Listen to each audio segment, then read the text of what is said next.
Hi అండి. మీలో ఎంతమందికి కొబ్బరి మిఠాయి అంటే తెలుసు? ఇప్పుడున్న వాళ్ళకి అసలు దీని గురించి తెలియకపోవచ్చండి. కానీ అప్పటి వాళ్ళకి మాత్రము ఈ కొబ్బరి మిఠాయి అంటే చాలా బాగా తెలుస్తుంది. ఇది చాలా అంటే చాలా బావుంటుందండి. చాలా సింపుల్ ప్రాసెస్‌లోనే దీన్ని ప్రిపేర్ చేసుకోవచ్చు. వీడియో ఫుల్‌గా చూడండి. నచ్చితే ఒకసారి మీరు ట్రై చేయండి. అలాగే మన ఛానల్ అయితే సబ్స్క్రైబ్ చేసుకోండి.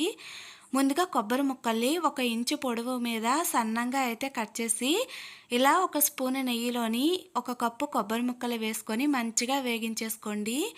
ఒక 2 నిమిషాల పాటు ఇలా మీడియం హీట్‌లోని మంచిగా వేగించుకున్న తర్వాత 1 కప్పు కొబ్బరి ముక్కలకి నేనిక్కడ 1 కప్పు పంచదారనైతే తీసుకున్నానండి. మీరు పంచదార బదులు బెల్లాన్ని కూడా వాడొచ్చండి. కానీ అప్పటి రోజుల్లోని ఇలా పంచదారతోటే ఎక్కువగా చేసేవాళ్ళు. సో, హాఫ్ కప్పు వాటర్‌ని వేసుకొని ఇలా పాకం అయితే వచ్చేంత వరకు కంటిన్యూస్‌గా మీడియం హీట్‌లోనే మంచిగా కలిపేసుకోండి.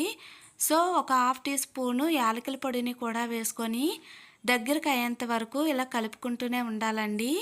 పాకం అన్నది మనకి కొంచెం గట్టి పాకం అయితే రావాలి.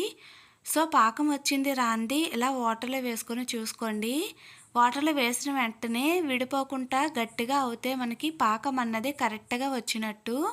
సో, ఇలా గట్టిగా అయ్యేంత వరకు పాకాన్నయితే ప్రిపేర్ చేసుకోండి. మనకి గట్టిగా అయ్యింది కదండీ!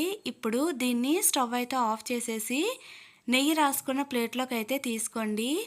స్టవ్ ఆఫ్ చేసిన తర్వాత ఇది త్వరగా గట్టి పడిపోతుందండి. సో, నెయ్యి రాసుకున్న ప్లేట్‌లోకి వెంటనే వేసేసుకొని మొత్తము స్ప్రెడ్ చేసేసుకోండి.